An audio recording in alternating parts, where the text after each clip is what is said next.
امام مالک رحمہ اللہ نے خبر دی، انہیں محمد بن عبد الرحمن نے، انہیں عروہ نے، انہیں زینب نے اور انہیں ام المومنین حضرت ام سلمہ رضی اللہ عنہا نے کہ میں نے رسول اللہ صلی اللہ علیہ وسلم سے شکایت کی۔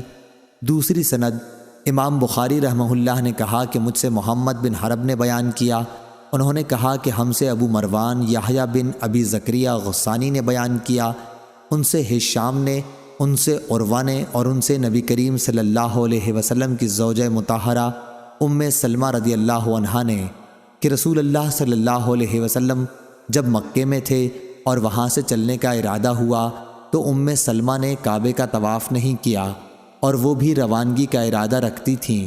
آپ نے ان سے فرمایا کہ جب صبح کی نماز کھڑی ہو اور لوگ نماز پڑھنے میں مشغول ہو جائیں تو تم اپنی اونٹنی پر طواف کر لینا۔ چنانچہ ام سلمہ رضی اللہ عنہا نے ایسا ہی کیا اور انہوں نے باہر نکلنے تک طواف کی نماز نہیں پڑھی۔ صحیح بخاری حدیث نمبر 1626۔ عمرو بن دینار نے بیان کیا، انہوں نے کہا کہ میں نے ابن عمر رضی اللہ عنہ سے سنا، انہوں نے کہا کہ نبی کریم صلی اللہ علیہ وسلم مکے میں تشریف لائے تو آپ نے خانہ کعبہ کا 7 چکروں سے طواف کیا اور مقام ابراہیم کے پیچھے 2 رکعت نماز پڑھی، پھر صفا کی طرف سعی کرنے گئے اور اللہ تعالیٰ نے فرمایا ہے کہ تمہارے لیے رسول اللہ صلی اللہ علیہ وسلم کی زندگی بہترین نمونہ ہے۔ صحیح بخاری حدیث نمبر 1627۔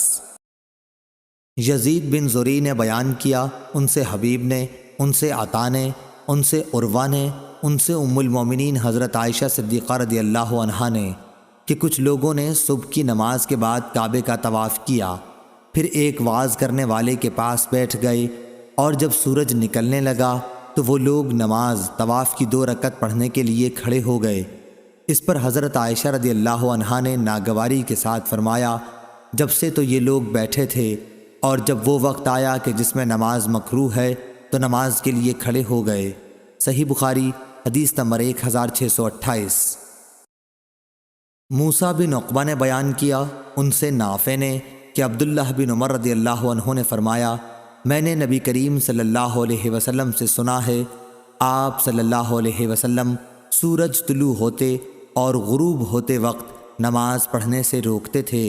صحیح بخاری حدیث نمبر 1629۔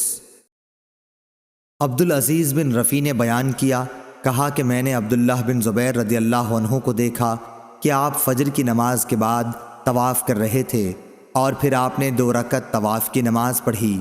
صحیح بخاری حدیث نمبر 1630۔